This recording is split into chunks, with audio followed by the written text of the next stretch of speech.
Hi, my name is Arielle Haze, or as my students like to call me, Miss.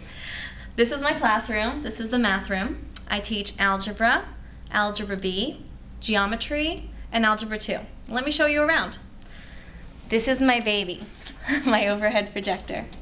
I always do transparencies with my students because they really like when the lights are out because it helps them focus. It helps them learn, and that's part of the philosophy in our classroom is that we have to change the classroom around to make learning the most effective and efficient as possible. So let me show you around. These desks are designed somewhat in a horseshoe shape. So here, come join me. What we do is as my students sit around on the outside of the desks, I don't have to worry about creeping in and out tiny little aisles like this to go help students. I can actually just walk right over to the desk. And sometimes I even sit on the desk if there's no student here, and I say, okay, show me what's going on. They like that I'm casual with them like that because it makes them feel like I'm not raining down on them with a ruler. It makes them feel like I'm one of them and I care about them. Sometimes I'll pull a chair right next to them and I'll sit down, I'll be like, okay, show me how to do it. Teach me. If a student can teach me, I know they grasp the concept. So part of my philosophy is not just teach them, it's let them teach others. And that means that they've really learned the concept and they know what to do when it comes up again and again and again, even if it's later on and we haven't looked at it for a long time. So in this class, most of my students will sit on the outskirts, and I'll have a few sit here. And when I do see one sitting all the way back here, all by themselves, I'll just kindly ask them to please come join the class.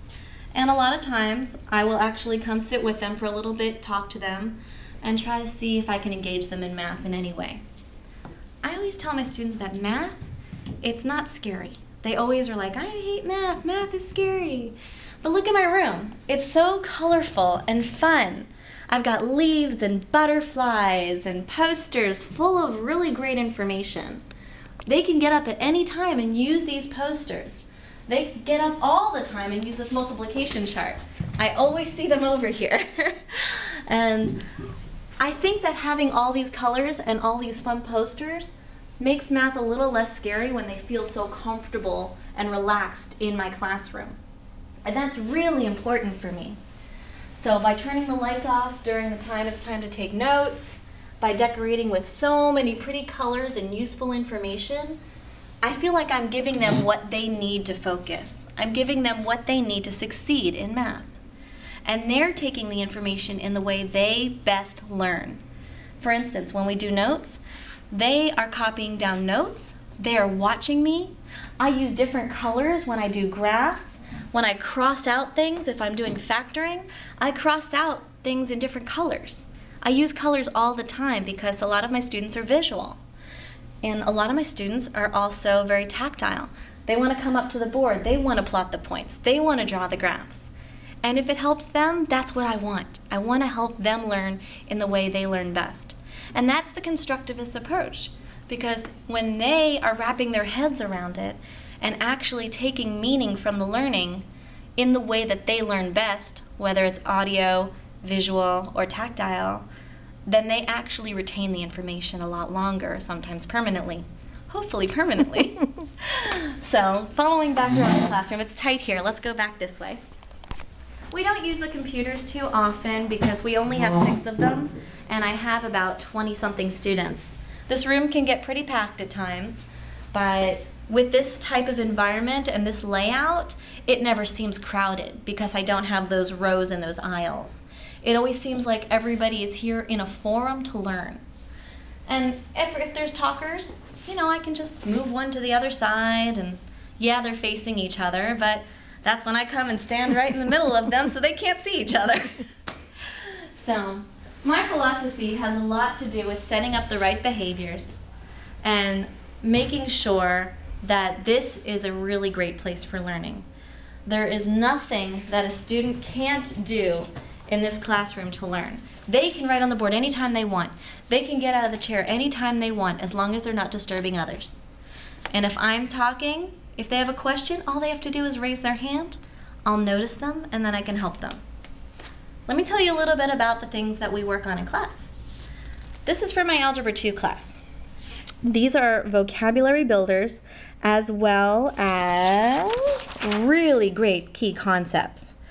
These concepts, I always have them highlight or put a star next to them because as we do problems, I want them to keep concepts out so they can relate the information they see here. Instead of having to know all this in their head, they can come back and forth and look and see 1/3 is right before an absolute value. And that means, oh, let's see. Oh, that looks like there's something there before an absolute value. That's either a stretch or compression. And they see that it's, you know, a negative. Oh, that's a reflection. So they can actually use this information as we go through and do notes. And I refer to it all the time. Don't forget your key concepts. Look at the key concepts. And another thing I like to do, I'm very physical. So I stand up in front of the classroom here, right in the center. This is my number line. I am on the number line. And anytime students are confused about negatives or positives or absolute values, I take 2 steps in the negative direction. I say, how many steps did I take? And they're like, 2. I'm like, were those negative steps? And they're like, no. I'm like, so 2 is an absolute value. I'm 2 from 0. So absolute value is always what? And everybody else, positive. And when I teach less than and greater than, I pretend I'm like an alligator, and there's a human, a student, and back there's a little squirrel. I could have that for dinner, but I'd rather snub it, and my mouth goes ahead and eats the giant human. So that's the greater, and what's behind me is the lesser. Alligators always want the most food. Why would they go for a small meal when they can have a whole human? So they like that. It relates it to something that they can visualize. They like watching me up here perform. I'm always laughing, I'm always smiling, and my students find that welcoming. They come to my class even when they don't belong in here. Students wander in all the time because they really like how I teach and they like who I am.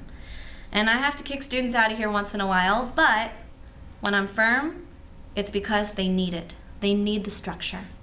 Sometimes they come with their books and their binders all messy. And I say, okay, this weekend your homework for 10 points is to get your binder in order. So on Monday morning when you come in, I'm going to check your binders. They have to be in order, they have to be neat. And sometimes that's just their homework. Forget math. Organization is vital. If they're not organized, then their heads are full of chaos and clutter. And we all know our lives can get really messy. So sometimes my job as a teacher is not just to teach math, but it's to teach how to release stress, how to free their minds a little bit and think more outside the box and not just right, look, right, look, right, look. We don't want that. I interject constantly, and I want them to feel like they're in charge and they're responsible for their material, their education when they miss class, and for how the classroom is run. So thank you for listening, and I really appreciate you taking the time.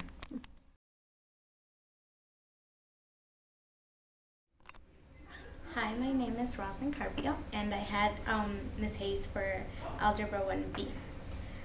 I like the way that she works like with people one-on-one, and that she really helps us like take notes, and she goes over stuff, and she will keep repeating the same thing until there's no more questions. Like she really asks you, is there any questions every like 30 seconds or so. She really does. It's kind of cool. So she like works on you with you so you can probably correct her instead of her correcting you, I guess. It's like she really writes things down for you to get it better than would you even get it. Like she narrows sentences down, I guess that's what I'm trying to say. And simplify? So, yeah, simplify the sentences that you will read in the book, and then she makes it easier for you to get. And when you look at the board, do you mostly write or do you mostly take in the information that you see? Well, I take it in because you're always telling me, like, you know, like, you don't just leave it up there and be like, okay, copy that down, and then you'll figure it out and read it from the book. You actually stand there and go step by step, like, to the things and the problems and how I got that, and is there any questions about that, and it's like we get it from the board and not from writing it down and going over it and over it and over it again. And how do you learn best? Writing stuff down. Okay, so you like taking notes? Yeah. And what about when we do stuff on the board, like all the little pictures we draw and sometimes the graphs we draw? Does that help you? Yes. Tell us about that. Well, it's pretty easy to get stuff like that too, because it's like you're not really just writing it down and just trying to memorize it, but like you get to see it out, not just like written out. You know, you get to see it and see like, oh, so this is gonna help me when I do this, or you know, this is gonna be for doing that, and stuff like that. So you get to see it out, not just like, okay, I'm learning this, why, you know. Or so you like the concepts? Yeah. That connect math to your world. And is that something that I help you with? Yes. Well, I'm very glad I can do that for you. Thank you so much. I appreciate you being here. Okay. Hi, my name is Haze, and I'm a 10th grader here at New Village Charter. Miss Haze is my Algebra 1 teacher. What else? Talk about how you learn best. I'm a visual learner, so I like to see stuff and see diagrams and see how it actually connects to what I'm supposed to learn. And I like that Miss Haze helps us like one-on-one and step-by-step, and she really helps me and asks me if I understand it. Am I sure if I understand it? And it's really helpful. She's really helpful. She's great. So sometimes you come after school to visit me for extra help. What have you learned recently? Well, about word problems. I hate them. Not anymore. Not anymore. Since Miss Haze has been my teacher, she really tells me, like, gives me tips on how to simplify it so that it won't be so overwhelming. And she's really helpful with that, and now I enjoy working out word problems. And logic puzzles, I used to struggle and like get frustrated and give up easily, but Miss Haze like pushes me when I can't push my own self, so that helps. And recently, how did you do on your last test? I got an A+. And how were you doing in the schools before this? Well, I used to struggle a lot with math before I came here, and that's probably one of the main reasons why I switched to this school, because it's smaller and I need a smaller setting. And this school is really perfect for me, and Miss Haze helps me a lot catch up with what I missed. Do you do any extra practice besides what we're learning? I come here when I'm stuck with a problem where I might write a question on my homework and say, Miss Haze, I need your help, and stuff like that. And I go to study hall after school to get help from the tutors there. And since you're a visual learner, I've noticed that you don't like to work at your desk. You like to work where? I like to work on the board because it's fun. So we diversify our education here and give you what you need, right? Yeah, and helping, another way to really learn is like by teaching others. That's when you know that you really understand what you're doing. And you're amazing at that. Thank you so much, Casey.